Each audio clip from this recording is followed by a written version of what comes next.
Hi, folks. You're with Tacitus today at your Pushback channel, and thank you for joining this radio live stream. In this essay, I'd like to talk about the Iranian protests that are supposed to have been sparked by the death of a young Kurdish Iranian female activist who wasn't wearing the prescribed headscarf or wasn't wearing it properly or something like that. So now there's something in Iran called morality police. Now the left-wing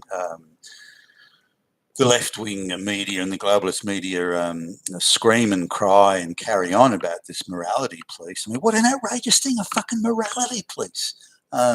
We don't have anything like that in the West. Nothing, like people who misgender somebody and the police come and arrest them or fine them or they're taken, not allowed to go online. We don't have anything like that in the West. It's only those evil places like Iran that has these morality police. I mean, what a joke!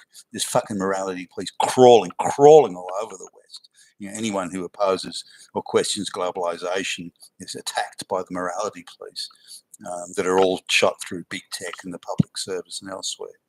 Now, the morality police in Iran are targeting, gay, lesbian activities and any gender based, female gender based activism. So that's why, because those are the two or three clear fault lines that the globalists use to undermine any society and to attack it and undermine it and destroy it. And so, including climate activism. So the morality police are stopping all that in Iran, and that makes them evil in the eyes of the globalists and the globalist media that are controlled and they go out of their way to script these things. So what we're supposed to believe in, just actually before I get to the Iran protest or protests or alleged protests, maybe is a better way of putting it. There are a number of protests going on around the world protesting illegal immigration, but can you find any mention of this in the mainstream media? There's a couple of real quick clips that I saw on just a few of the channels, but they just, fascist right-wing Nazis complaining about immigration, Hitler, but that's it. So it's hard. So all these protests going on around the world for that, including in London and elsewhere, in Australia and elsewhere. No, not even a whisper in the media. But this Iranian thing. Now, what we're supposed to believe is that it's in response because the public is outraged at what's happened to this young woman, who, as I understand it, is a student activist, and they're trying to make out it was just because she wasn't wearing a headscarf properly, but she was an activist in this area, and she would already been on the police radar. So the idea is just some random poor woman who was put upon. That's bullshit. Now, what we're supposed to believe is that protests all across Iran and elsewhere around the world all occurred at the exact same time in response to this woman's alleged death in custody. Now, the Iranian authorities are saying that she had heart failure, but the globalist media is saying she was beaten to death or was beaten as a result of her injuries that later died. I don't know the truth of it, but given just how organised all the protests are and how tightly scripted they are worldwide, all the leading globalist media stations are all running the same narrative, the same script, all tightly coordinated.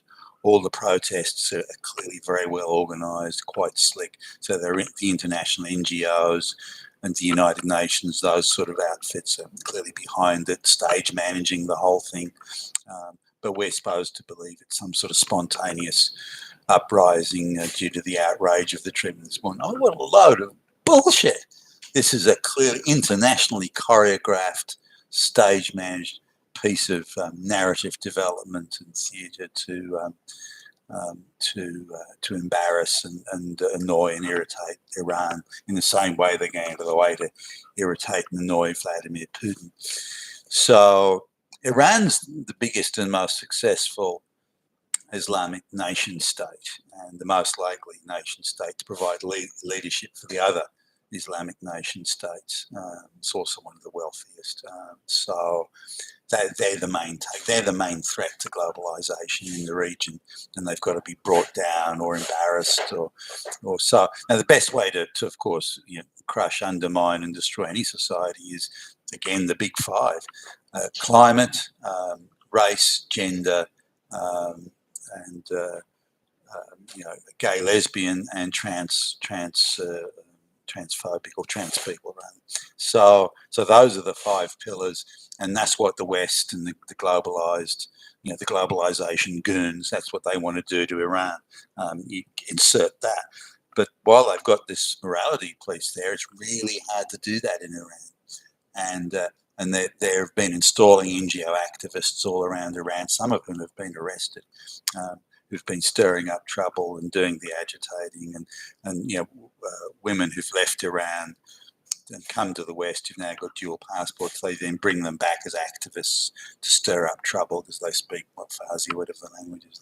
This sort of thing to try and undermine the Iranian society. And whereas a lot of things about Iranian society I may not agree with. I think it's way over the top to throw gay people on top of buildings, for example, for goodness sakes.